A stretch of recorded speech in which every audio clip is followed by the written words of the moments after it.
Hi, I'm Sharon Lund, one of the spiritual counselors with the hospice of the Calumet area. And I want to address the issue of dignity and Alzheimer's. And I have some notes here. I'll go through this with you and hope to bring you some information that can be life-changing for you.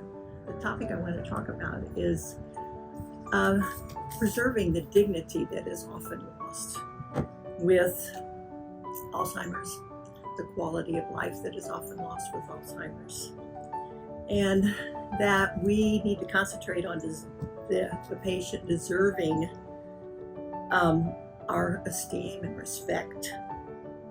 And if Alzheimer's has struck your family, then you have a caregiver, care partner in place. Perhaps it's you. And that means that within your family or yourself, their well-being is in your hands.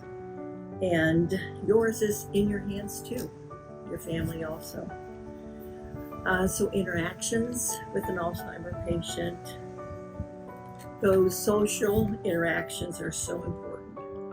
That increases their sense of worthiness and their value. If not, they can lose their sense of self and their personal identity. And validating and identifying them will eliminate, or not eliminate, but certainly help with things like wandering and the feeling that they can't do anything anymore, kind of an identity theft, like we talk about today. That disregard for who they are now as a person and still are, how we can avoid that or contribute to it, that social well-being that is necessary for them, is to learn and honor their life story.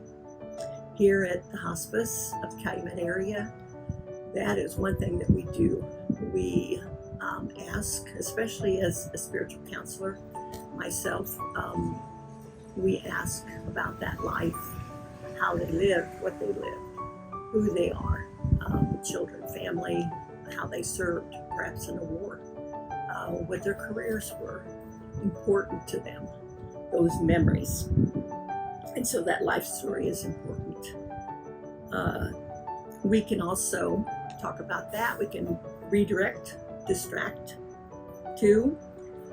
Important to use adult language. Emphasize that they still have choices, what they wear, eat, even if they don't recognize you. Look in their eyes and find them again. It's really small things. Give them feelings of success, respect for who they are today.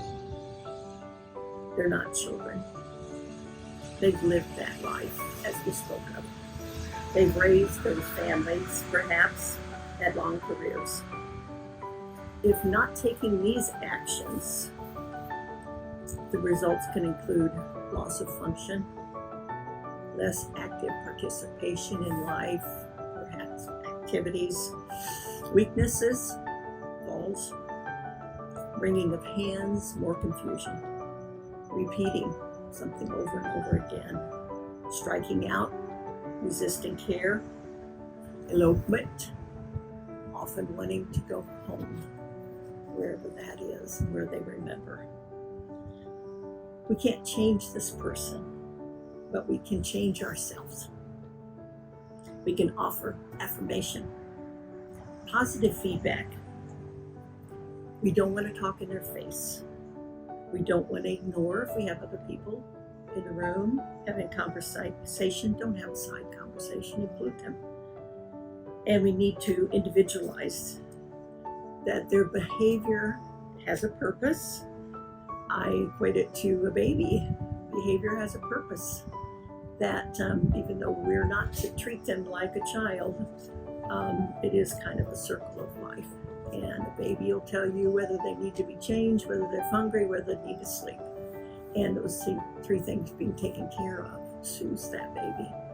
And as an adult, we need to find out what soothes our loved one. They can still be creative. You need to be creative. They cannot necessarily be flexible, but you can be. And we need to remember that what works today doesn't necessarily work tomorrow.